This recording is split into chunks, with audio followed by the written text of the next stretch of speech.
Desde San Luis Capital, República Argentina, transmite AM 940, Radio Dimensión. Una música, deportes y la fiel información. AM 940, Radio Dimensión.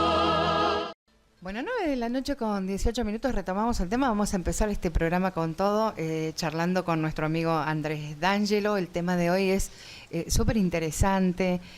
Dice Andrés, fuera de aire, es un tema del que me preguntan tantas cosas. Educar para amar. ¿Se puede educar a nuestros hijos en el amor y en el respeto? Andrés. Sí, la respuesta corta es sí. La respuesta larga es un poquito más difícil, es un poquito más larga y además requiere mucho conocimiento. No quiere decir esto que todos los padres tengan que ponerse a estudiar todas las tonterías que hice yo, que son muchas y no tienen mucho sentido saberlas tan al dedillo, pero sí lo importante saber llevarse por el sano instinto paternal y el sano instinto maternal, ¿no? Saber llegar a los chicos de forma tal que podamos tener un diálogo sobre este tema, para empezar, y que sepamos quién es el que educa y quién es el que instruye, porque ahí hay una distinción importante que hacer. Vivimos en una época que está totalmente desquiciada con respecto a la educación sexual, vivimos en una época en la que se promueven actitudes y formas y acciones que son riesgosas entre los adolescentes, entre los niños y los adolescentes. ¿Cuál es el razonamiento que está detrás de esto? Que todos somos libres de utilizar nuestra sexualidad en el momento que lo queramos hacer, con quién lo queramos hacer y cómo lo queramos hacer. No hay límites para eso, o sea, ese es el razonamiento que está detrás de esto, que la sexualidad tiene que ser libre, de libre expresión en todo momento. Y entonces el otro día estaba escuchando un humorista norteamericano que me divierte mucho, se llama Jane Gaffigan, y hablaba sobre estos temas y decía, ¿cuál es un buen momento para clavarse una buena botella de whisky de un solo trago? Ningún momento es bueno, porque eso te hace daño.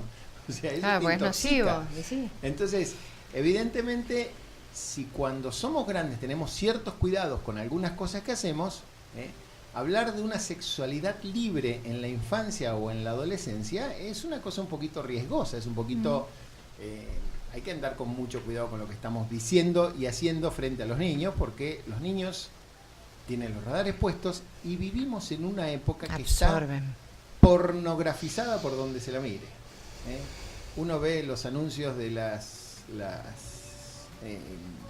modelos publicitarias en las revistas y tienen la mirada que hay una autora yankee que habla de esto, se llama Gallagher, de apellido que no me puedo acordar el nombre, que dice, tienen la mirada violame, ¿no? Ponen esa mirada seductora, están en paños menores, una mirada seductora, y están vendiendo ropa interior a las señoras, no a los hombres. Entonces, ¿por qué tienen esa mirada de violame, ¿no? Todas las revistas femeninas, uno va pasando y aparecen tantas mujeres así livianitas de ropa, y entonces nos lleva al punto de que hay un constante bombardeo de imágenes, que la imagen es un lenguaje. Uno dice frecuentemente, una imagen dice más que 1000 palabras, y entonces después hay malos comportamientos en cuanto a la sexualidad y decimos, ¿qué pasó acá? ¿Qué es lo que pasó? Entonces, para educar, para amar, para educar realmente para el amor, ¿qué es lo más importante que vamos a hacer como padres? Enseñarle a nuestros hijos a amar y a ser amados de la forma correcta, ¿no? Tenemos que empezar a pensar qué es la educación, ¿no? Porque es muy frecuente que, digamos, en el diálogo común, educación pública, ¿no? Y ahora están estas leyes que quieren poner una educación sexual desde jardín de infantes. No estoy exagerando, Estoy hablando en serio. La educación sexual quieren que empiece en el jardín de infantes, en salita de 4. Hay contenidos para chicos de salita de 4 que tienen que ver con la expresión de la sexualidad infantil. Atrápame esa mosca por el rabo. Y nos damos cuenta que la educación pública en realidad no se mete con nuestros hijos para muchas cosas, ¿no? Si nuestro hijo se comporta mal en el colegio, si nuestro hijo le tira el pelo a un compañerito, si lo pisa, lo escupe o rasguña o lo que sea, los docentes nos llaman y nos dicen: ustedes tienen que educarlo. Nuestro trabajo no es educar al niño, el niño es educado por los padres. Pero en materia de sexualidad dicen: nosotros lo educamos.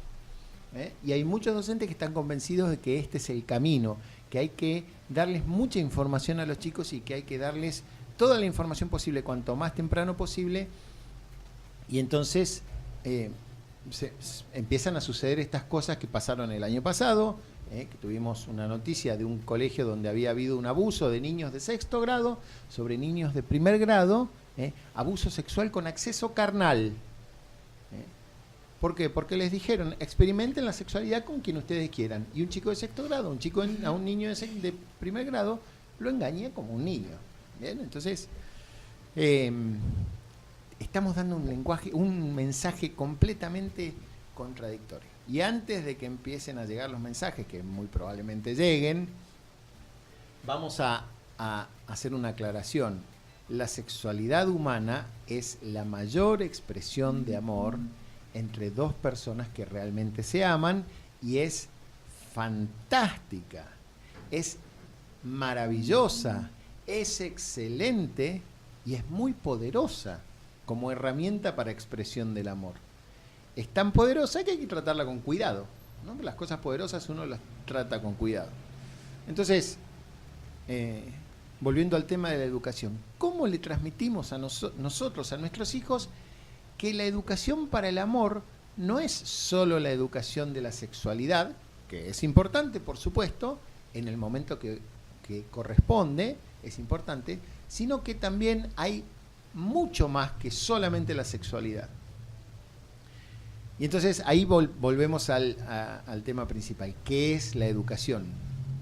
¿Qué significa educar? Entonces, a mí hay dos definiciones que me gustan, que provienen de la etimología de la palabra educar. Una es educare en latín, que significa conducir, dirigir, orientar. Educere quiere decir conducir, dirigir, orientar, y educare quiere decir propiamente educar, transmitir conocimientos. ¿Bien? Entonces, son dos cosas que van juntas en la educación. Yo tengo que tener un objetivo, por eso voy a dirigir, voy a orientar al educando a ese objetivo. Y en materia de educación sexual, ¿cuál es el objetivo? Que tengan relaciones plenas, sanas, y que los proteja del posible abuso, de la posible, del mal uso de la sexualidad. Y para definir qué es el buen uso o el mal uso de la sexualidad, caemos en el terreno moral. Y aquí es donde los padres tenemos que ser inflexibles. Ustedes, como docentes, hay que decirle a los docentes, no van a enseñarle a mis hijos qué es lo que está bien y qué es lo que está mal. Le van a enseñar, dentro de los conocimientos que hacen a la higiene sexual o a la biología o a la fisiología, le van a enseñar los contenidos que corresponden a la parte científica. ¿Bien? Pero la parte moral es privativa de los padres. Así como los docentes nos llaman para cuando se porta mal el niño, para que nosotros lo eduquemos, si el niño tiene comportamientos sexuales, nos tienen que llamar y nos tienen que informar. No fomentarle un comportamiento que, además, ahí volvemos sobre el tema de qué es la educación. Cada padre conoce y ama a su hijo. Y a amar se enseña en casa. Cada padre, cada madre conoce y ama a su hijo en profundidad. El docente tiene 30 niños por turno y no puede conocer y amar como conocen y aman los padres. Entonces, primer tema de la noche. ¿Quiénes son los responsables de la educación, de la sexualidad o de la educación para el amor de los hijos? Exclusivamente los padres. Exclusivamente. Los docentes son subsidiarios y no pueden decir nada que contradiga lo que los padres transmiten en la educación de sus hijos. Porque si los chicos tienen una información en el colegio y otra información en la casa, entonces van a tener, por lo pronto, un conflicto. Y sobre todo cuando son adolescentes que buscan rebelarse en contra de lo que los padres dicen, porque la adolescencia es un poco eso, no pueden tener en el colegio o en la escuela o en el instituto donde van, no pueden tener un mensaje disonante con lo que dicen los padres, porque entonces se van a subir a ese mensaje naturalmente, y le van a decir a papá, vos cállate que no sabes nada, que es el grito de guerra de todo adolescente, y entonces van a empezar los comportamientos inadecuados para la edad que tienen, para la madurez afectiva que tienen, para la madurez psicológica que tienen, y van a empezar los riesgos. ¿Bien? Y los riesgos son reales. Aumentan las tasas de embarazos adolescentes. Y todo el mundo dice, hay que dar más educación sexual. En el año 2013 se publicó la encuesta nacional de educación sexual de la República Argentina, ordenada por el gobierno anterior. En el año 2013, estoy hablando de hace 6 años ya, el 90,4% de las niñas adolescentes conocían y habían usado métodos anticonceptivos en su primera relación. El 90,4% de las adolescentes. Y la distribución entre los grupos etarios era muy curioso porque cuanto más grandes menos usaban métodos anticonceptivos. Claro, naturalmente las mujeres de 45 años para arriba tienen menos posibilidades de quedar embarazadas, pero de 14 a 19 años, el 90,4% habían utilizado o conocían, no, perdón, habían utilizado un método anticonceptivo en su primera relación sexual. Y entonces le estamos dando a niñas de 14 a 19 años la responsabilidad de muchas cosas. Pero no les damos la responsabilidad de muchas otras cosas. Por ejemplo, está prohibido en la República Argentina que un niño tome alcohol. Se considera niño, de acuerdo a la Declaración Interamericana de Derechos del Niño, se considera niño a la persona humana desde la concepción, de acuerdo a la ley argentina, desde la concepción hasta los 18 años. ¿Bien? Y a los niños está prohibido venderles alcohol. Naturalmente, ¿por qué está prohibido venderles alcohol? ¿Qué dirías vos? Les hace daño, por supuesto. ¿Por qué les hace daño? Porque es nocivo. Bueno, yo te voy a dar más especificaciones técnicas. Bien, el alcohol actúa en el cerebro de un modo cuando el que lo ingiere es adolescente y de otro modo cuando el que lo ingiere es adulto. ¿Por qué? Porque el proceso de maduración del cerebro adolescente está pasando desde los 12 años aproximadamente hasta los 19 años aproximadamente, por eso se considera que hasta los 18 años son niños, porque están produciendo un proceso de maduración cerebral en el que las neuronas comienzan a comunicarse y comienzan a especializarse. Por eso lo que un adolescente haga bien durante la adolescencia lo va a hacer bien por el resto de su vida. Si el chico aprende guitarra durante la adolescencia, va a ser un buen guitarrista el resto de su vida. Si el chico aprende inglés durante la adolescencia, va a ser un buen guitarrista, va a ser un buen angloparlante el resto de su vida. Si el niño aprende a tomar alcohol durante la adolescencia, va a ser un alcohólico el resto de su vida. Es muy difícil una persona que comenzó el consumo temprano de alcohol después que se recupere. Es muy difícil, porque este proceso son dos procesos que ocurren en en todo el cerebro adolescente, que comienza con la hormonización de la adolescencia y es distinto para hombres y para mujeres. Este proceso de maduración del cerebro comienza en el bulbo raquídeo y termina en la corteza prefrontal. Es un proceso de maduración progresivo que va podando las neuronas que están en desuso. El niño a los 10 años tiene el mayor desarrollo neuronal que va a tener en toda la vida. Tiene la mayor cantidad de neuronas, pero es un cerebro sumamente ineficiente. Por eso los niños entre los 10 y los 14 años comen como animales, porque el 25% de su energía corporal va para el cerebro, que está haciendo este proceso de maduración. Y ahí está la intervención de los papás. Exacto, exacto. Esa maduración del cerebro lo lleva a que lo último que madura dentro del cerebro es el área que se llama la corteza prefrontal, que es la que se involucra en la toma de riesgos y en las decisiones de largo plazo. Entonces, por eso los chicos corren riesgos, porque el grito de guerra del adolescente es: a mí no me va a pasar. Y entonces cuando después quedan las niñas embarazadas dicen: ¡ay, me pasó! Porque ellos creen que son inmunes al peligro.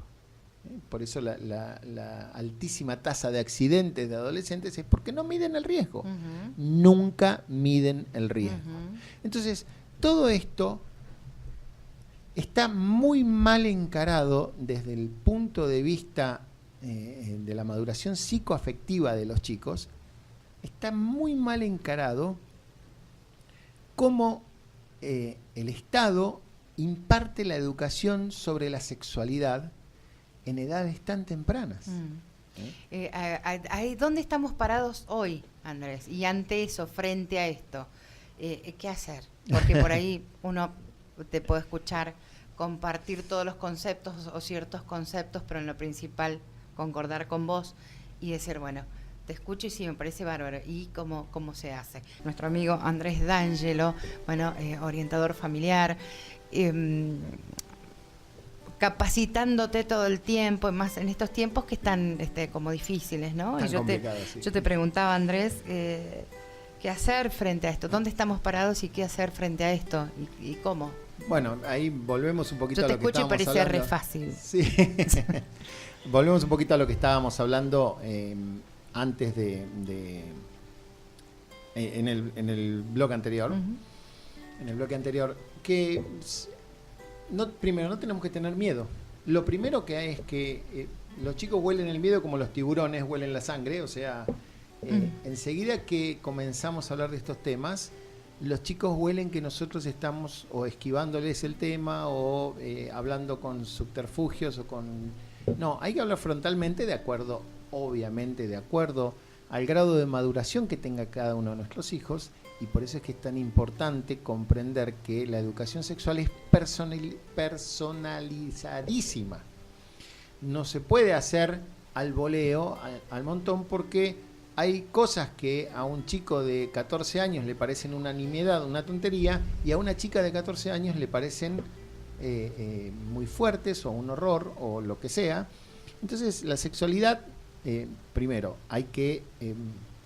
tiene que ser un tema, no tiene que ser una charla de las abejitas y los pajaritos, no tienen que ser una charla puntual, sino que tiene que ser un estilo de vida, es decir, tiene que transmitirse transversalmente a lo largo de toda la educación de los chicos.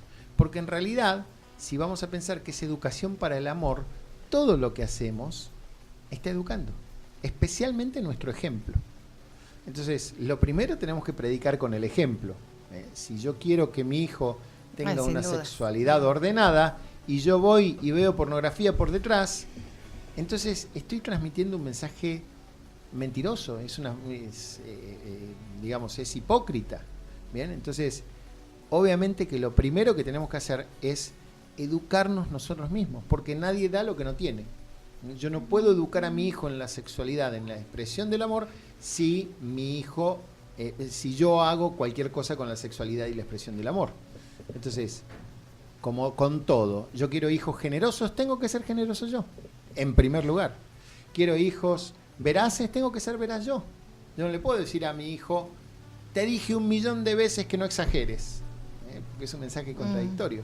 No puedo decirle a mi hijo, no tenés que mentir nunca, y después, cuando llama a algún decirle que no estoy. Inoportuno, decirle que no El estoy. famoso decirle que no estoy. Dice que no está. Es un sí, juego que sí, hacen sí, los sí. chicos siempre. ¿no? Entonces no le podemos enseñar una cosa, o no podemos escribir con la mano y borrar con el codo. Entonces, primero la coherencia de vida. Yo quiero que mis hijos tengan una vida afectiva, sexual, plena. Bien, tengo que tener yo una vida afectiva y sexual plena. Tengo que transmitir primero a partir del ejemplo. Entonces, cuando empezamos ese camino, empezamos a ver cuál es la meta. La meta es que nuestros hijos sean felices. ¿Y qué padre no quiere que sus hijos sean felices? Pero la felicidad cuesta, requiere un esfuerzo. ¿Bien? Y así como no le decimos a los niños que tomen alcohol, tampoco le podemos decir que consuman otros químicos que también dañan el cerebro. Ahora se ha descubierto hace no mucho, hace menos de 3 meses, salió un paper en el New British Journal of Epidemiology que habla sobre las modificaciones estructurales en el cerebro que provocan los anticonceptivos hormonales en las niñas menores de 19 años. Bien, ¿qué significa eso? Que la parte que toma la decisión, la parte del cerebro que se encarga de procesar las decisiones a largo plazo, el cálculo de riesgos, etcétera, queda sin madurar durante mucho más tiempo en aquellas mujeres que ingieren anticonceptivos hormonales en forma continua. ¿Bien? No ese es el único riesgo. Aumenta por 6, se multiplica por 6 la cantidad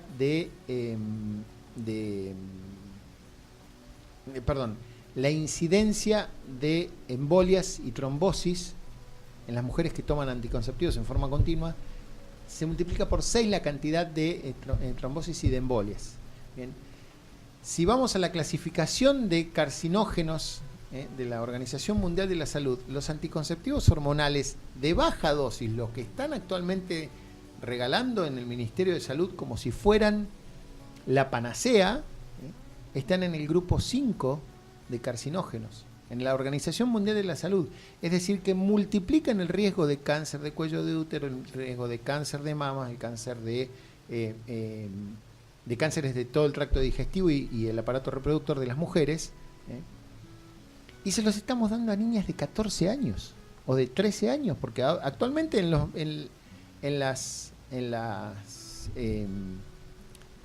dispensarios de salud, si va una nena de 14 años y dice yo quiero tener anticonceptivos, no tienen que informar a sus padres. Lo que es completamente contradictorio y ridículo, porque si en el colegio de mi hijo le quieren dar una aspirina a mi hijo, me tienen que llamar ahí, yo tengo que ir a firmar personalmente una autorización para que le den una aspirina. Si no se les da nada, si no se les da nada a los chicos, no, nada sin autorización de los padres. Excepto anticonceptivos. Sí, sí. Claro. Y ahora el misoprostol. Ante el embarazo, entre comillas, inesperado. A ver, inesperado es un embarazo que surge de una violación, inesperado es un embarazo que surge... pero en la infancia cualquier contacto sexual es abuso. Todos comprendemos eso. Y fomentar el contacto sexual entre los niños es abuso también. La sexualidad es una fuerza muy poderosa, recién lo dije, es como la energía atómica. Para que dé todo su potencial, para que la sexualidad pueda expresarse libremente y tengamos una sexualidad libre y sin ataduras, tiene un ámbito específico, tiene un reactor específico que es dentro de una relación estable de largo plazo y de bajo conflicto. No estoy hablando ahora del matrimonio ni del matrimonio religioso, eso podemos también abordar el tema, pero no me interesa en este momento. Pero el tema es que para que la sexualidad pueda expresarse libre y abiertamente, tiene que darse dentro de un marco adecuado. Del mismo modo que educamos a nuestros hijos para comer, del mismo modo que educamos a nuestros hijos para que tengan hábitos saludables, tenemos que transmitirle a nuestros hijos que la expresión de la sexualidad es una de las maravillas más espectaculares que van a vivir a lo largo de su vida, pero que tiene riesgos. todos los manuales de educación sexual actuales se centran en este uso, yo no quiero decir hedonista, pero en este uso egoísta de la sexualidad, en el usar al otro para obtener placer, ¿no? Y le estamos transmitiendo eso a nuestros hijos en la adolescencia, donde su cerebro todavía está en formación, donde todavía no tienen la madurez psicoafectiva para tomar decisiones de largo plazo, donde todavía no tienen las herramientas emocionales suficientes como para procesar una pérdida, un rechazo dentro de una relación amorosa, y les estamos diciendo que la sexualidad no tiene ningún riesgo, ninguno. Les estamos mintiendo descaradamente en la cara a los niños, porque la sexualidad tiene riesgos que son maravillosos. Yo tengo 4 riesgos que están creciendo ahí, son grandotes ya, y son espectaculares, son maravillosos, porque llegaron en el momento que tenían que llegar y adecuadamente en el momento en donde se los esperaba, donde eran deseados, eran queridos. Y entonces caemos en el tema de los niños no queridos. Y gente que siente que, o sea, primero, una discriminación espantosa. Yo no te quiero porque llegaste en el momento que yo menos esperaba. Los niños, aunque no lo crean, esto es una cosa que se está estudiando ahora, los niños que tienen trastorno de desarrollo general del aprendizaje, TDA, o que tienen problemas de autismo, o que tienen problemas de falta de vinculación con los padres, o los que son niños, en un porcentaje muy elevado, son niños que han sido niños no deseados y que han sido criados en muchas oportunidades a contrapelo por una abuela, por un abuelo, y se sienten rechazados por sus propios padres. Entonces eso provoca una carencia afectiva tan grande en el niño, y nadie habla de ellos, salvo para cuando hay que abortarlos, ¿no? Porque a ver, multiplicamos las conductas sexuales de riesgos entre los adolescentes y después surgen embarazos, entre comillas, inesperados. ¿Qué es inesperado? Inesperado que te parta un rayo. Pero si uno se sube a una antena y agarra un caño y dice, acá estoy, bueno, hay lo una más tormenta probable eléctrica, que te pase es que te electrocutes. y lo más probable es que sufras bastante, ¿no?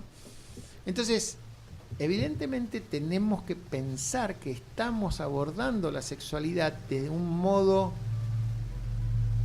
le dicen descontracturado, libre, loco, pero absolutamente irresponsable. Absolutamente irresponsable. Les estamos haciendo creer a nuestros adolescentes que su máxima capacidad de raciocinio es juntarse a tirar petardos, y con suerte, ¿no? Porque algunos se lo fuman a los petardos, donde les decimos en lenguajes sutiles que pueden beber alcohol, por ejemplo. ¿Qué pasa en el Trapiche todos los años de la vida?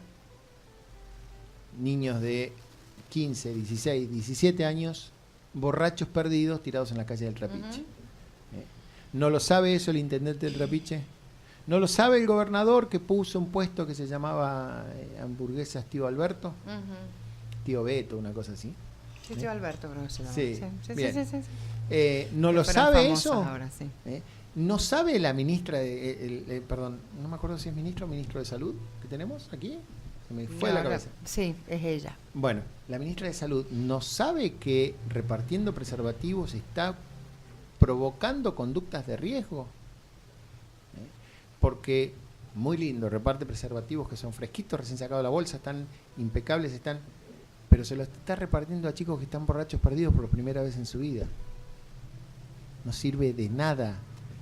Y muchos años ha habido, después de las fiestas estudiantiles del Trapiche, ha habido denuncias de violación de chicas. Y chicos con la vida arruinada porque estaban borrachos.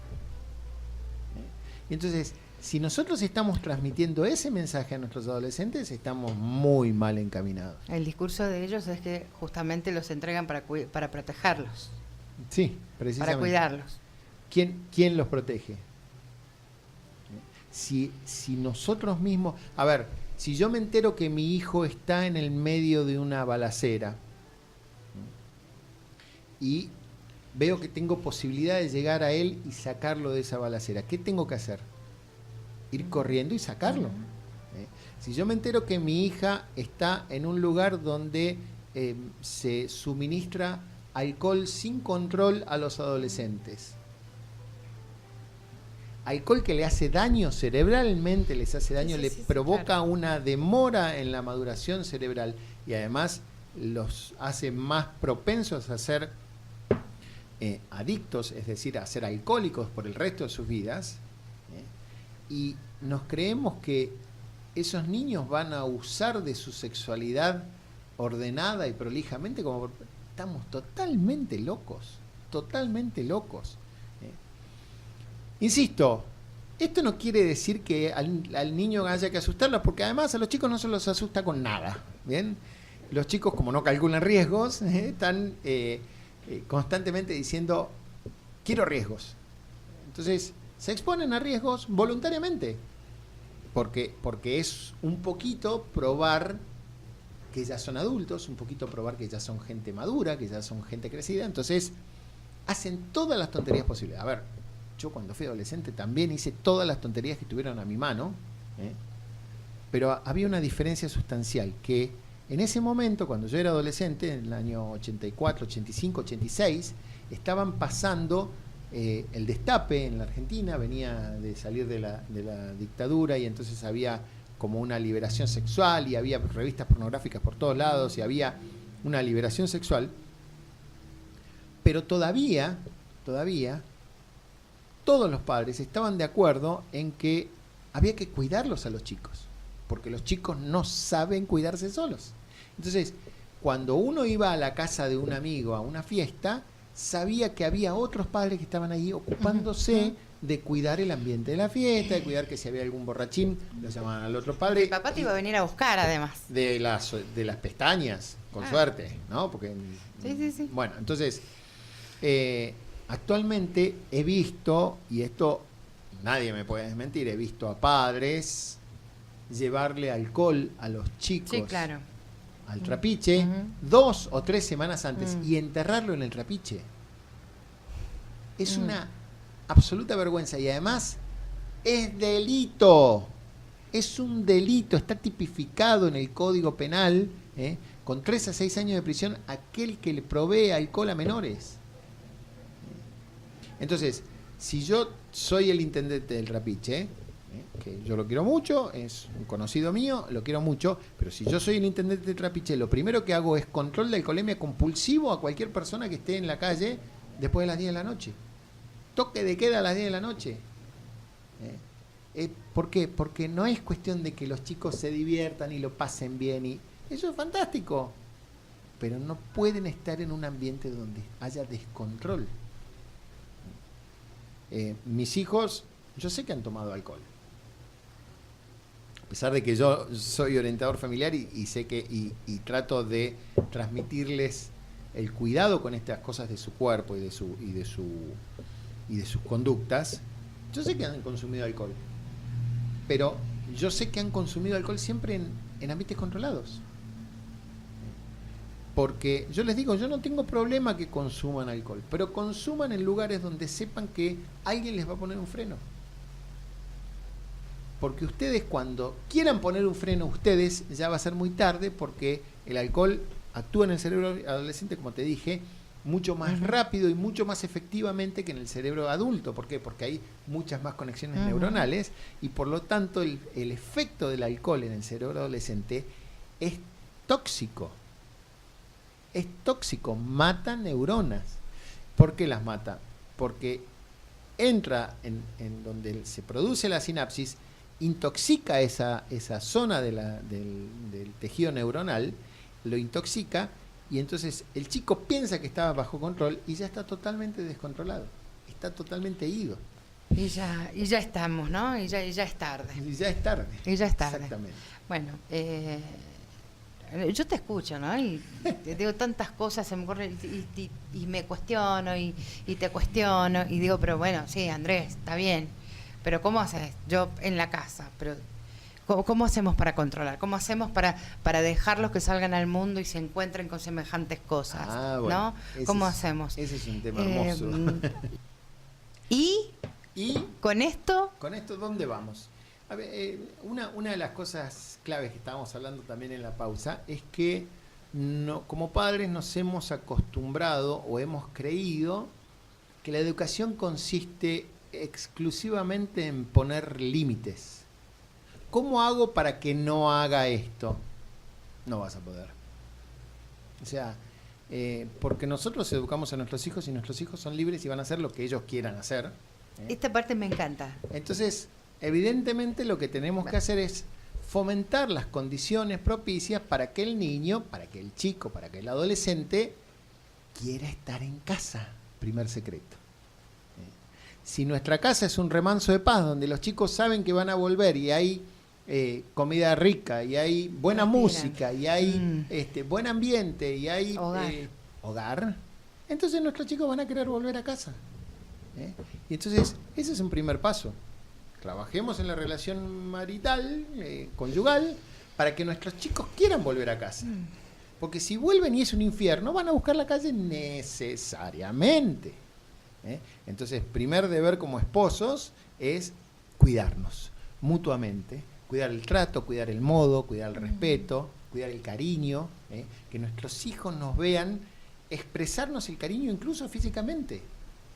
Yo llego a casa siempre, desde que los chicos tienen 1 año, ni siquiera desde que recién nacieron, llego a casa y lo primero que hago es abrazar a mi esposa durante 10 o 15 segundos. ¿Por qué? Porque a lo largo de 10 o 15 segundos se liberan endorfinas, ¿bien? Que hacen bien al cerebro, hacen bien a nuestro sistema inmune. Esas cositas, ¿viste? Que son, esas cosquillitas. Esas cositas de los abrazos reparadores. Exacto. Y tengo la esposa que es más arisca que un gato panza arriba, y yo soy cariñoso, pegote, insoportable, y nunca la dejé escaparse del abrazo de oso. ¿Por qué? Primero, porque eso la calma a ella. Primero porque la querés. Primero porque la amo, obviamente. Pero después la calma a ella, y además mis hijos vieron durante toda la vida, incluso en los momentos en los que estábamos en dificultades e incluso en crisis, nos vieron que seguíamos expresándonos cariño. ¡Wow! ¿Tengo hijos cariñosos? No, los 3 son asquerosos. Los 3 son ariscos, y uno los acaricia, les hace un mimo, les da un abrazo y empiezan a poner 38. Pero no importa, porque en una casa donde hay nutrientes no hay desnutridos. Y en una casa donde hay cariño no hay falta de cariño. Por más que lo rechacen, no hay falta de cariño. Sí, entonces, es una lógica. ¿Qué pasa? Cuando el adolescente llega a la adolescencia, se siente querido, no tiene que ir a buscar en una relación prematura algo que todavía no está preparado ni para dar ni para recibir. ¿Bien? Entonces, si mi hijo varón está acostumbrado a que su mamá lo besuquee, porque ella sí es cariñosa con los chicos, conmigo es arisca.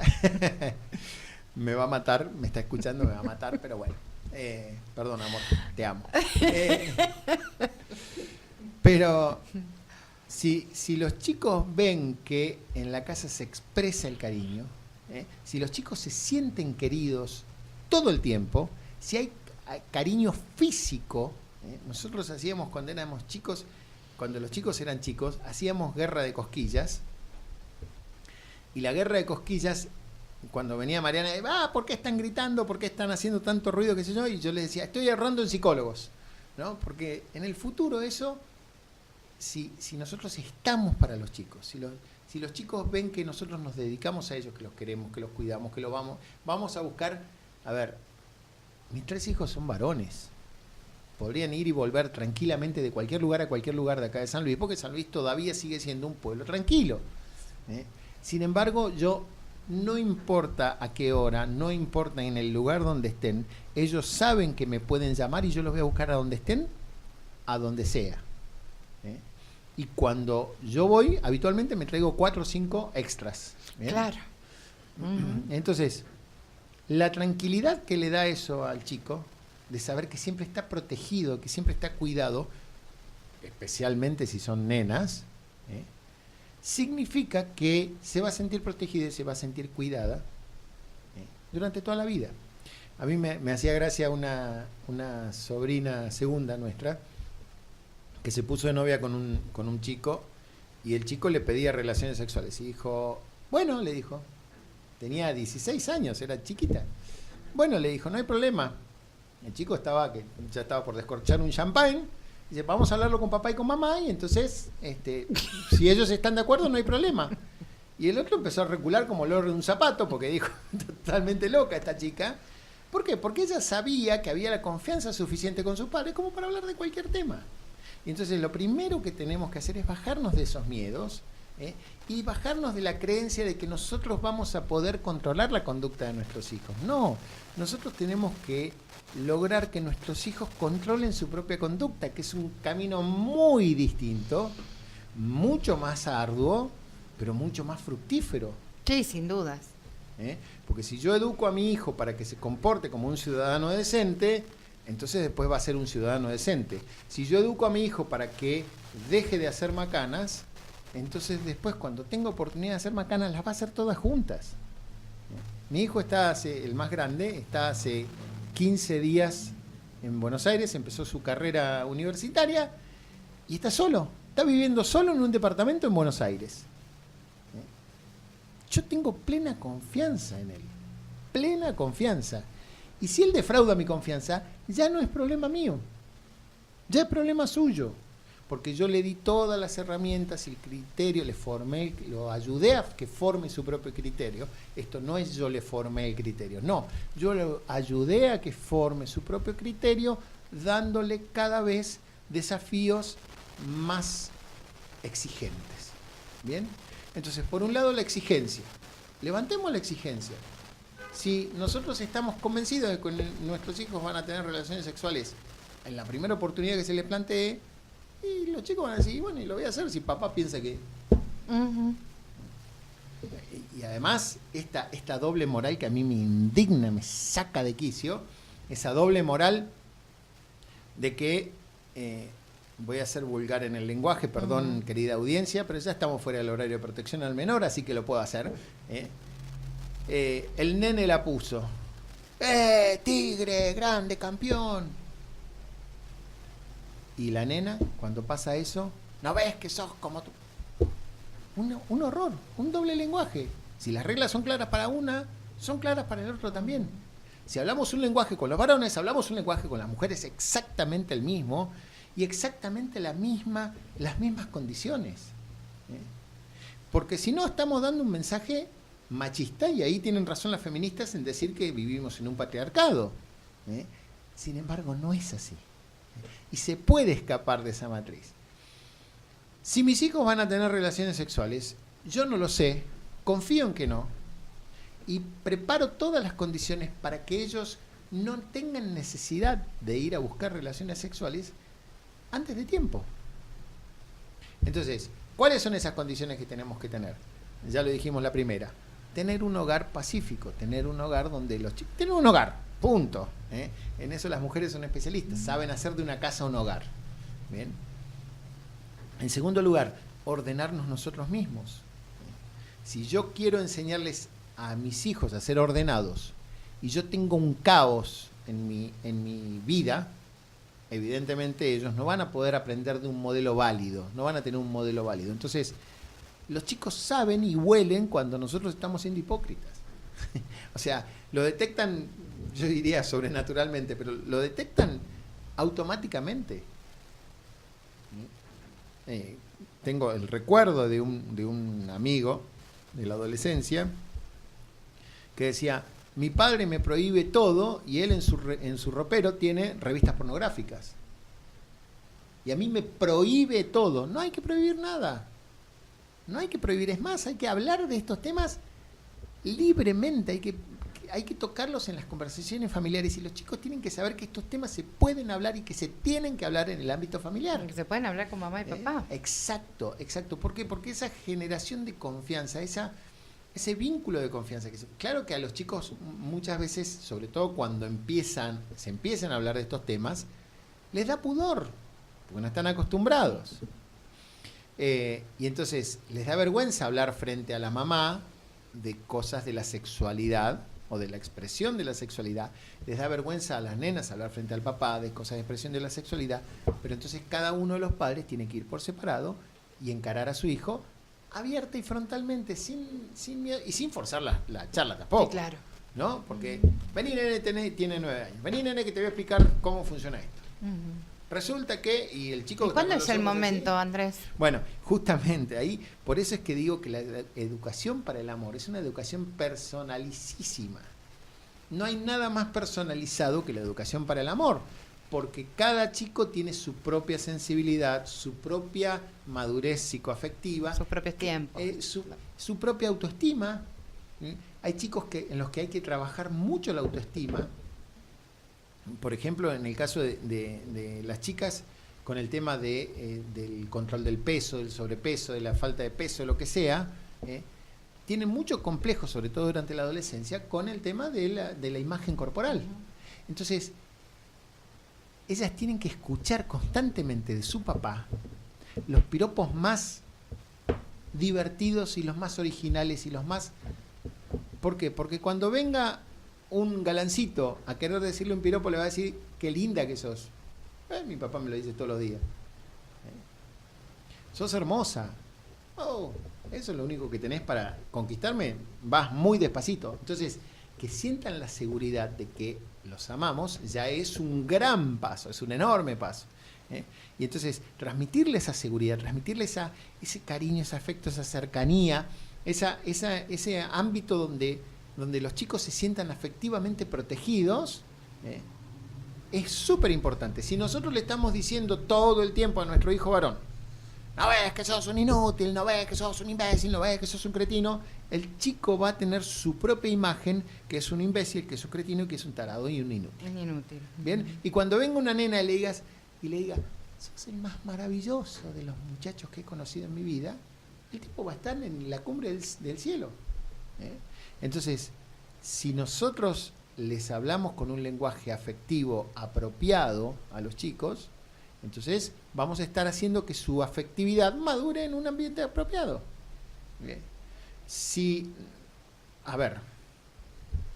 Con la alimentación, nosotros nos fijamos cuando vamos a hacer las compras, nos fijamos que haya hidrato de carbono, que haya lo que sea, bien, la comida adecuada para la edad de los chicos. A un chico de 1 año no le vamos a dar ajo, whisky o ¿cómo se llama? O brócoli, porque su estómago no está preparado para eso, sus papilas gustativas no están preparadas para eso. Del mismo modo, a un adolescente no les vamos a dar libre acceso a la sexualidad porque su psiquis, su madurez psicoafectiva no está lista para eso todavía. No está lista para un compromiso a largo plazo, que es el ámbito ideal para el ejercicio de la sexualidad humana, madura, adulta y productiva. Entonces, las condiciones las tenemos que poner los padres.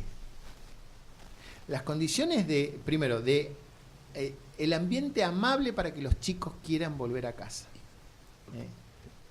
Tengo una hermana que tiene 14 hijos. ¿Bien? 14 hijos y adoptó una. Porque con 14 no había suficiente. Y entonces, se levantaba a las 4 de la mañana, mi hermana, loca, chiflada como es ella, a hornear tortas. Porque le encanta la cocina y porque disfruta haciéndole cosas ricas a sus hijos. Y entonces, ¿qué es lo que los chicos asocian siempre a la casa, como le dicen ellos, a la casa grande? Asocian el olor a cocina, ¿bien? Y eso le trae recuerdos espectaculares de la infancia, recuerdos de épocas felices, recuerdos de los mejores momentos que pasaron con sus hermanos, con lo que sea. Y entonces, cada vez que se prende un horno, ¡boom!, vienen un montón de memorias a la cabeza. En casa, mi esposa nos acerca a la cocina, no toca la cocina ni con un puntero láser, pero a mí me encanta cocinar. ¡Qué bueno! Y entonces me meto a la cocina, yo soy gordo de alma, siempre tengo apetito, entonces me dedico a la cocina porque sé que mis hijos quieren volver a casa porque hay pizza rica de papá, porque hay lo que sea, porque hay mucha variedad de comidas, no sé, paella valenciana, paella con bichos, cazuela de pollo, carbonada, locro, pastel en fuente, lo que sea. Me gusta cocinar.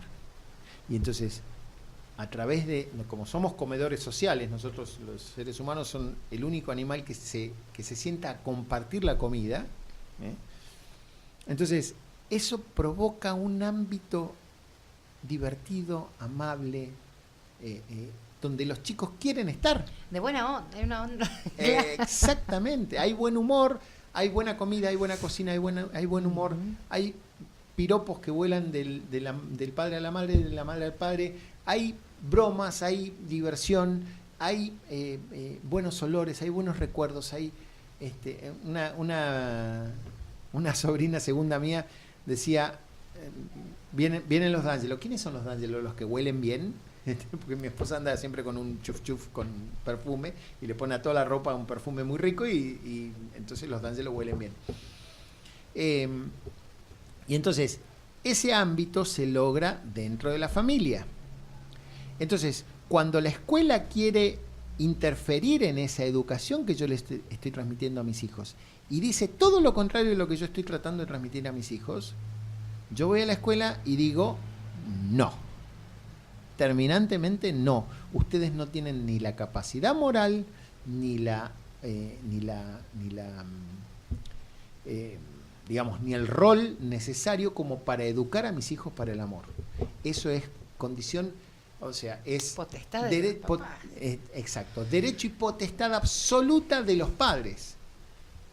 Que si los padres no saben, por supuesto que tienen que capacitarse, y que sería fantástico que esta educación sexual que quieren darle a los hijos se la dieran a los padres y vieran qué padre quiere transmitirle exactamente eso a sus hijos.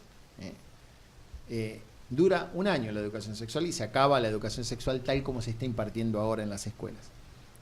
¿Por qué? Porque es una educación en la que enseñan a los hijos a instrumentalizar al otro para obtener placer, nada más.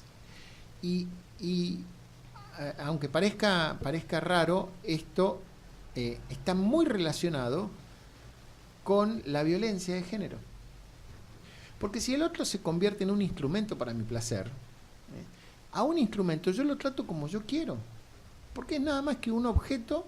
Por eso la objetificación de la mujer, que hace el que ahora se tira de pañuelito verde y de derechos de las mujeres y qué sé yo, como Tinelli, es una patraña, es una maldita patraña. El poner a la mujer como objeto hace que el hombre crea que la mujer es un objeto. Y al objeto yo lo puedo tirar, lo puedo patear, lo puedo escupir, lo que sea. Si no amo la dimensión total de la persona del otro, entonces, esto me hacía reír en una charla que dimos a un colegio hace un par de años, hace 2 años. Uno de los chicos decía, yo estoy de novio con una chica y tenemos relaciones, cosa que ya me parecía un espanto que lo estuviera comentando frente a todos sus compañeros, porque los chicos son crueles. Y el chico decía, muy suelto de cuerpo, pero no quiero nada serio con ella. Ah, bueno. Si no quieres nada serio, no entres en ella, porque estás entrando adentro de otra persona. Y estás provocando un montón de procesos fisiológicos de los que no tenés ni la más remota idea, y que la educación esta sexual que quieren transmitir en los colegios no dice absolutamente nada. Bien, durante la relación sexual se liberan una enorme cantidad de hormonas que condicionan fisiológicamente a la persona para muchas cosas que tienen que suceder dentro de una relación estable de largo plazo. Por eso digo que la relación estable de largo plazo es la mejor expresión para el amor conyugal dentro de una relación. Bueno, bien. Sí, me pero trabé, se entiende el concepto, sí. pero lo que quiero decir es lo siguiente. Si no querés nada serio con ella, entonces no te involucres en nada serio con ella. No quiero nada serio con ella, pero nos vamos a dar la vuelta al mundo. ¿Cómo nada serio? Eso es una cosa muy seria, dar la vuelta al mundo. No quiero nada con ella, pero tengo relaciones sexuales. Entonces estás teniendo una cosa seria, porque la sexualidad es una cosa seria. Y además, insisto, es la mejor expresión del amor de una persona.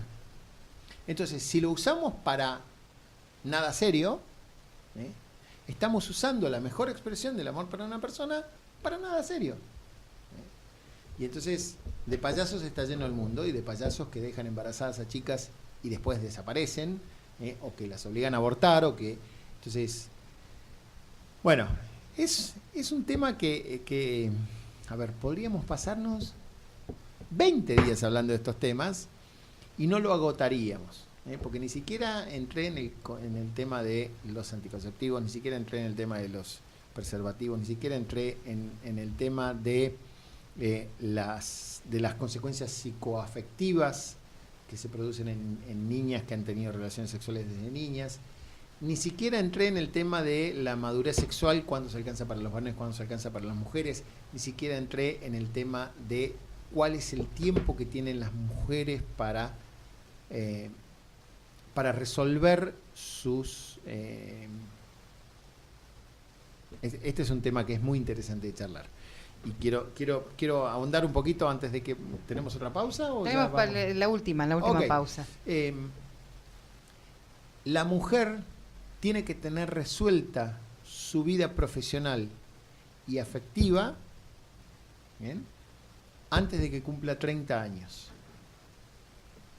¿Por qué digo esto? Porque si bien se está postergando cada vez más la maternidad, hay un problema que es el reloj biológico, que avanza tic-tac, tic-tac para la mujer. Hay una época en la que es fértil, que ocurre entre los 15 y aproximadamente los 45 o 49 años. Bien, la mujer fértil se considera de los 15 a los 49 años. El problema es que por cada año que utiliza anticonceptivos la mujer, su útero envejece 2 años. ¿Por qué pasa eso? Porque está teniendo en su sistema reproductor una hormona que le está engañando al cuerpo, haciéndole creer que está embarazada. Por eso el primer efecto de los anticonceptivos es anovulatorio, es decir, quita la ovulación, porque le hace creer a la mujer que está embarazada. Entonces, la mujer deja de ovular, casi siempre, no siempre, pero casi siempre deja de ovular, y por lo tanto no se produce la fase lútea que rejuvenece el útero. ¿Bien? Cuando llega el momento de la fase lútea, entran las pastillas que no tienen hormonas, entonces la mujer descubre que no está embarazada y eliminan el endometrio a través de la menstruación. Eso podría evitarse, pero los que crearon las pastillas decidieron no evitarlo para hacerle creer la ficción de que ese es el ciclo natural de ella, y no es el ciclo natural de ella, es un ciclo que reemplaza el ciclo natural. Ahora bien, cuando la mujer está embarazada, mientras se produce la fase lútea, se produce este rejuvenecimiento del útero, cosa que no ocurre cuando está engañado el cuerpo creyendo que está embarazada la mujer. Y además, cuando hay un embarazo, que lo que hace es generar progesterona, es decir, progestágenos, que la progestina es la hormona que está dentro de los anticonceptivos. Entonces, cuando está embarazada realmente, quien produce esa progesterona es el bebé. Al implantarse en el útero, produce una hormona que rejuvenece el útero y además genera células madres que rejuvenecen a la mujer. Si la mujer tiene un infarto durante el embarazo, es muy probable que el bebé la cure. Con las células madres que provienen del cordón umbilical del bebé, van las células madres a curar esa herida que tuvo la madre en el corazón. es un milagro maravilloso toda la gestación. Y entonces, ¿qué pasa? Cada año que pasa la mujer tomando anticonceptivos, son 2 años que envejece su sistema reproductor. Entonces, cuando llega a los 25, 26, 27 años, ha tomado 7 u 8 años anticonceptivos, su útero tiene 35, 36, 37 años. Entonces, cuando quiere quedar embarazada, le cuesta mucho. Negocio para las inseminadoras artificiales, para los laboratorios que se dedican a la hiperestimulación ovárica, etcétera, etcétera. Yo no soy médico. Estos temas los estudio hace más de 30 años. Y yo no puedo creer que todavía hoy siga promoviéndose la anticoncepción hormonal como si fuera caramelos. Le dan a las chicas de 13 años anticonceptivos y les dicen que no tiene ningún efecto colateral ni adverso. Entonces después cuando vienen con una trombosis pulmonar, cuando vienen con una embolia, cuando vienen con algún tipo de problema, dicen, no era compatible con vos.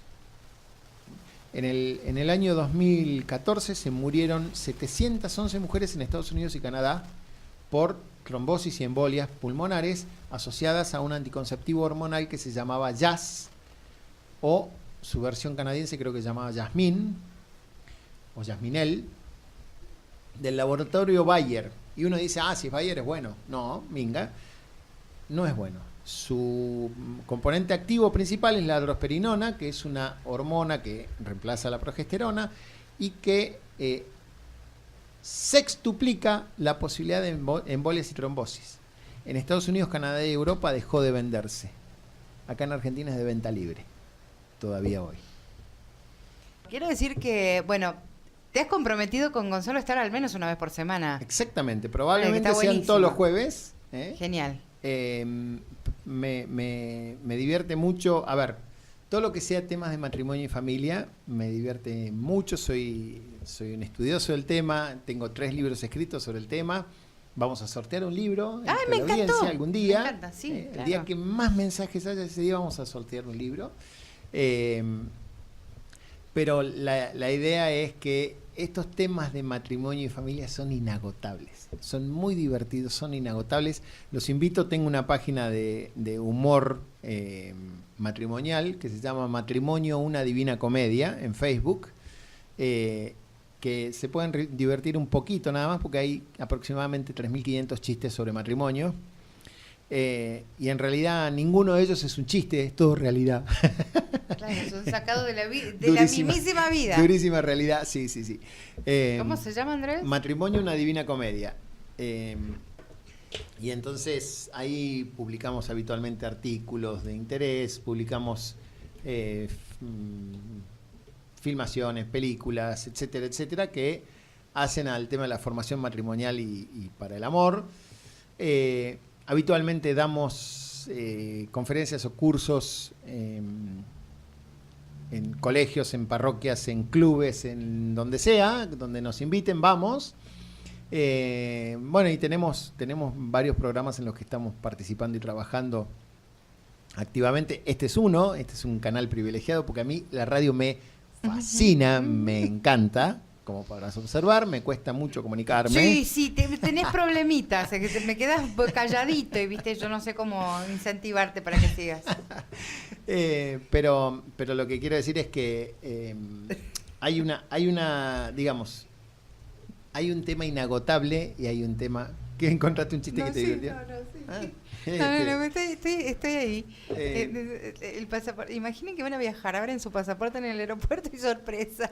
Ventaja de tener hijos artistas. Sí. No, métanse, está bueno. Matrimonio, una divina comedia, se llama la página de Facebook. Y bueno, la empecé a recorrer y nada. Está bueno. Me decías. No, que lo que digo es que volviendo un poco al tema que nos convoca hoy, esto, ¿no? De no tener miedo, saber que nuestros hijos se fijan mucho en nuestras conductas para moldear las propias conductas. Sí, claro que sí.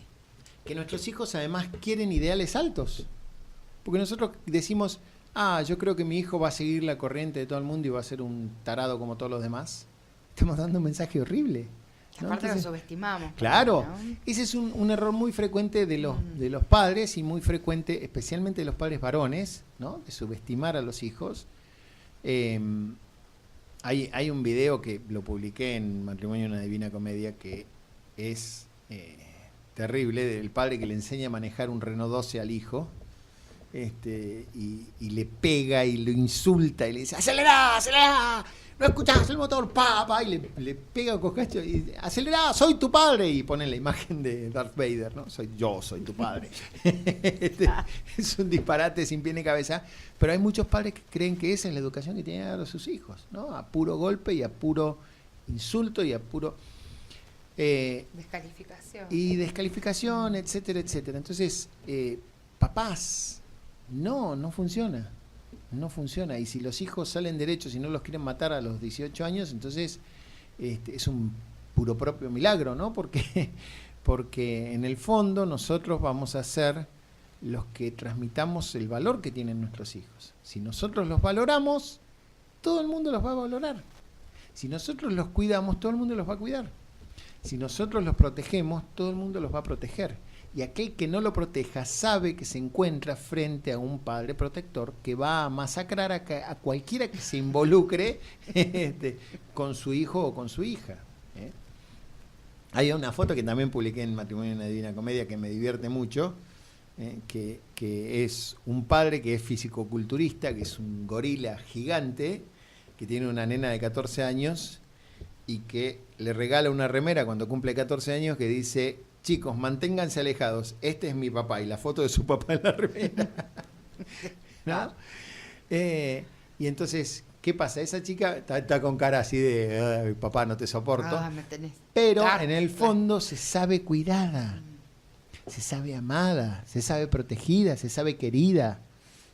Y sabe que cualquiera que se meta con ella va a tener un protector atrás que la va a estar cuidando y la va a estar protegiendo y la va a estar defendiendo. Entonces, tenemos que saber eso, que nuestros hijos se moldean con lo que nosotros les decimos. Si nosotros les decimos, creo que lo hablábamos en la pausa, si nosotros estamos elogiando a nuestros hijos, y ojo, no estoy diciendo adularlos, no estoy diciendo mentirles sobre lo que, o sea, porque uno tiene que educarlos también, y muchas veces nuestros hijos hacen tonterías que son inenarrables, que son increíbles, y entonces en ese momento los tenemos que disciplinar, pero no disciplinarlos a través del insulto, de la descalificación, bueno, eso sería otro tema para charlar, ¿no? El tema de la educación de los hijos, la educación en global. Primero con el ejemplo. Segundo, dejándolos que se equivoquen. Porque si no se equivocan, no aprenden. Y si nosotros les resolvemos todos los problemas, entonces ellos piensan que viven en un mundo sin problemas. Y cuando salen al mundo, no están preparados para resolverlos. Como por ejemplo, Andrés. Por ejemplo. Como por ejemplo. A ver, Por ejemplo. ¿qué deberíamos dejarles que ellos resuelvan solos? Aún con el riesgo de que se puedan equivocar, ¿no? Perfecto. Lo primero es si querés que tus hijos tengan los pies sobre la tierra, tenés que poner la responsabilidad sobre los hombros. Mis 3 hijos varones tienen en la heladera una lista de tareas que tienen que hacer todos los días. Entonces, todos los días uno tiene que poner la mesa, otro tiene que sacarla, otro tiene que bajar la basura, otro tiene que llenarla, o sea, son 3, ¿no? Pero son distintas tareas que tienen que hacer. Tiene que llenar las jarras para el agua, tiene que haber siempre soda en la heladera, tiene que cargar el bidón de agua o sea, tienen responsabilidades desde los 5 años. Responsabilidades. Alimentar al perro, limpiar su cuarto, ordenar sus juguetes. Si mamita es la que siempre ordena sus juguetes, el chico no va a aprender a ordenar sus juguetes porque va a decir, ¿para qué voy a ordenar yo si ya está mamá ordenando? ¿No? Y entonces, esa también es parte de la educación para el amor, porque la educación para el amor consiste en sacrificarse por el otro, en ver al otro y en ver sus necesidades. Entonces, si yo le resuelvo... A ver, y esto es otra cosa que también viene con la neurociencia actualmente, se está descubriendo, que la capacidad de resolución de problemas se desarrolla en la medida en que el chico tenga problemas. Si no, no se desarrolla. Ay, yo no quiero que mi hijo tenga ningún problema. Entonces le estás generando un problema para el futuro terrible, porque estás creando un terrible inútil. No quiero que se enoje si lo mando a poner la mesa. Que se enoje todo lo que quiera. A mí me encantaba cuando los chicos eran más chicos. Yo tenía, cuando Tomás tenía, el más grande tenía 15 años, el otro tenía 13 y el otro tenía 11. Estaban los tres a punto caramelo y generalmente los tres estaban enojados con nosotros dos todo el tiempo. O sea, no había un día que no estuvieran enojados con nosotros, ¿no? Entonces, un día el segundo quiso abandonar inglés porque se aburría en el instituto de inglés. Y nosotros habíamos decidido, con mi esposa habíamos decidido, de común acuerdo y sin desautorizarnos mutuamente, habíamos decidido que el inglés es una herramienta fundamental para el desarrollo de los chicos en esta época. Entonces, eso no estaba dentro de lo negociable de la educación de los hijos. Y entonces, en ese momento nos estaba yendo bien económicamente y teníamos planeado en algún momento irnos a Disney. Y yo le dije, ¿saben qué, chicos? En Disney se habla inglés. Y el que no sabe inglés se queda fuera de Disney. Porque no va a entender la mitad de las obras, la mitad de los teatros, la mitad de las indicaciones. Los parques de diversiones son mucho más divertidos cuando uno habla el idioma. Y entonces, no los tuve que retar. Y nosotros tenemos un sistema que es el gradualismo, le decimos el gradualismo educativo. Es, si basta con una mirada, ¿para qué vamos a gastar una palabra? ¿Bien? Si mis hijos saben que tienen que levantar la mesa a la noche, y yo veo que se levantan de la mesa y los veo irse, y los miro con mi mirada asesina número 1, tengo 5 miradas asesinas, con la mirada número 1 alcanza para que ellos sepan que tienen que dar la vueltita y volver y empezar a levantar la mesa. No se lo tengo que repetir 500 veces. Porque además, si se lo repetí 500 veces, ellos van a saber que pueden esperar 499 veces hasta que yo me enoje en serio. Entonces, ni siquiera hace falta que me enoje. Mi amor, con una sonrisita muy amable te invito a levantar la mesa, con cariño, con respeto, porque sé que sos capaz. A los 5 años empezaron a levantar la mesa. ¿Y rompieron platos? Por supuesto que rompieron platos. Y jamás les dije nada porque rompieron un plato.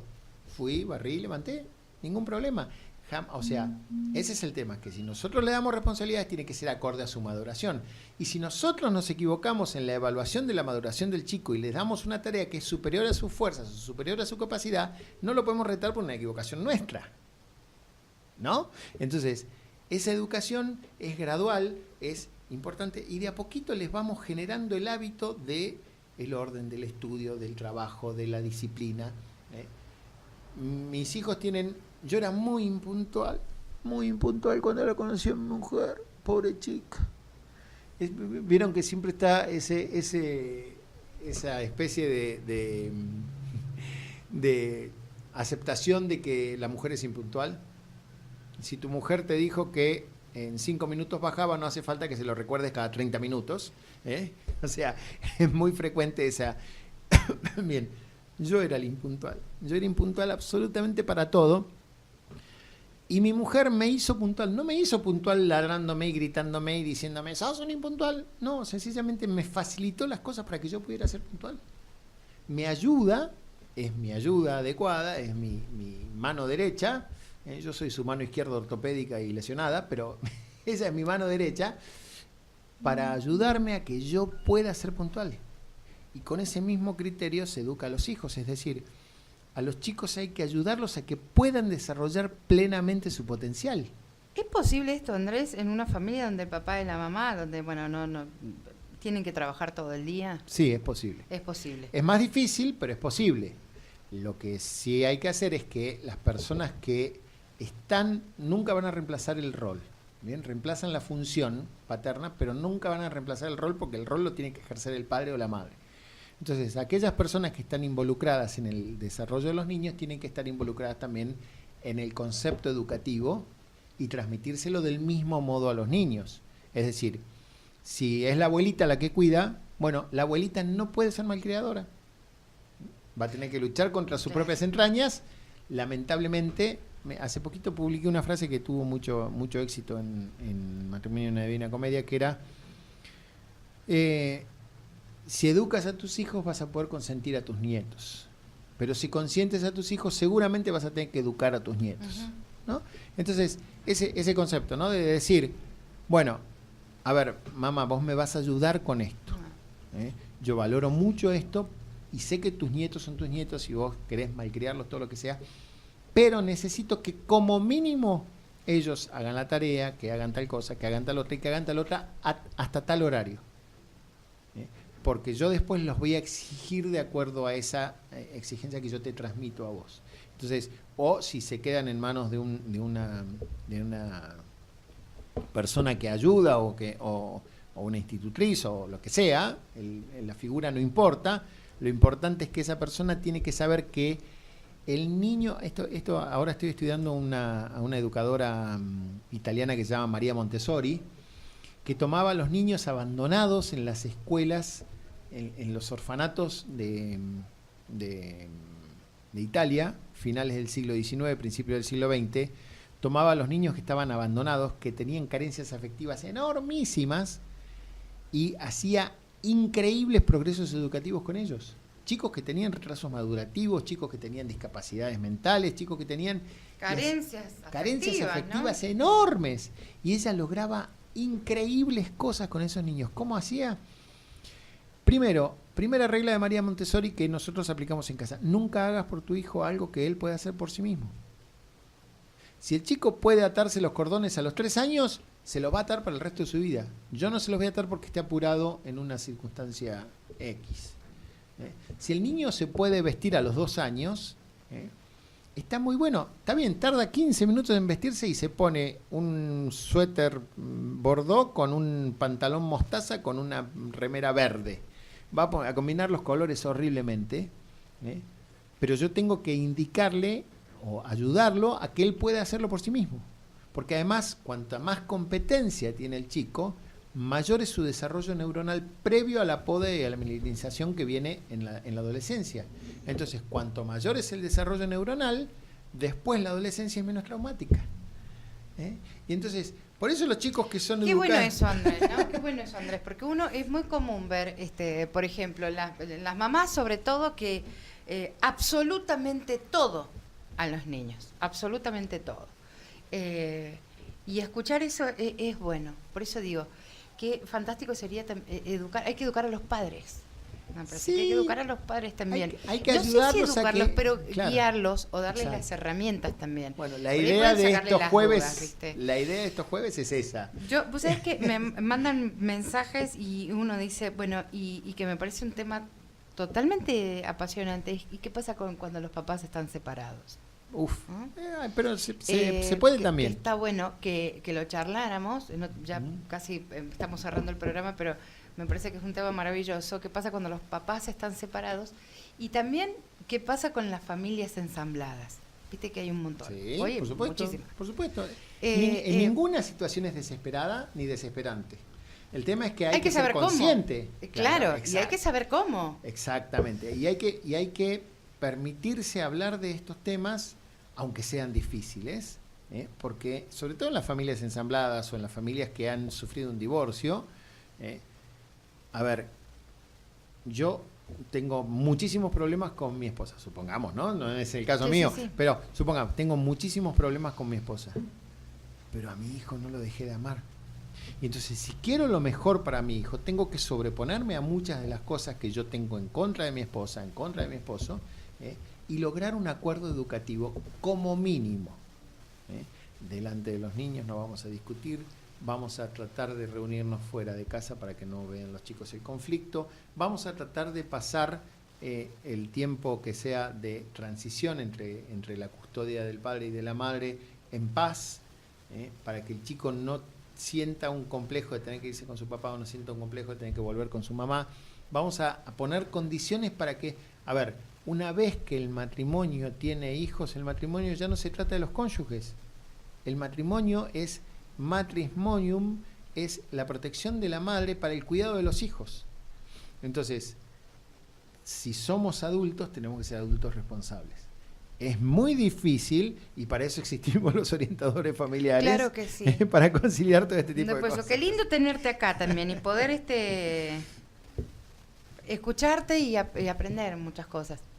Que uno por ahí ya las sabe y no sabe cómo aplicarlas. Exacto, a veces. exacto. ¿Viste? Porque uno las sabe. Yo creo que todos los papás hacemos lo mejor, lo que creemos que es Lo que mejor creemos que es para mejor. nuestros Exacto. hijos. Y a veces sabemos que nos falta algo, pero por ahí no sabemos cómo hacer. Claro. Bueno, para eso están los orientadores. No llegamos a lo mismo. Bueno, son las 11 de la noche con 1 minuto. Ha sido un placer Me alegro enorme haberte tenido repetirá. acá. Por supuesto, todos los jueves con nosotros. Y bueno, hay tantísimo para hablar, ¿no? Tantísimo para hablar. Che, vamos a hacer un mate la próxima, yo te prometo. El jueves Sí. que viene tomar algo, ¿no? Estuvo medio Pongamos seca la de mesa todo, medio, un montón. Nos vamos... Yo quería recordar, sí. hoy estamos con las efemérides también, ya que estamos. Claro. Hoy un día como hoy, en 1876, Graham Bell inventó el teléfono y cuando lo conectó tenía 4 llamadas perdidas de su mujer. Sí, no lo dudo. Ay, es como los niños, ¿viste? Como los niños también creo que hay un meme dando vueltas por ahí y uno con una cara y unos ojos todos salidos dice cuando mirás el teléfono y tenés 15 llamadas perdidas de mamá. Ay, la que se te viene. Bueno, esos chistes están en Matrimonio de una Divina Comedia. Está muy bueno, lo vi recién, está muy bueno. Matrimonio una Divina Comedia es una página en Facebook que ustedes métanse, se van a divertir. Es muy divertido, es muy Bueno. divertido. Está bueno. Bueno. Gracias, Andrés D'Angelo. Gracias a ti por Muchas recibirme, gracias. gracias por la paciencia y Por favor, ha sido seguimos un placer. participando. Más vale. Bueno, bienvenido. Qué lindo que formes Muchísimas parte del gracias. equipo. Me encantó. AM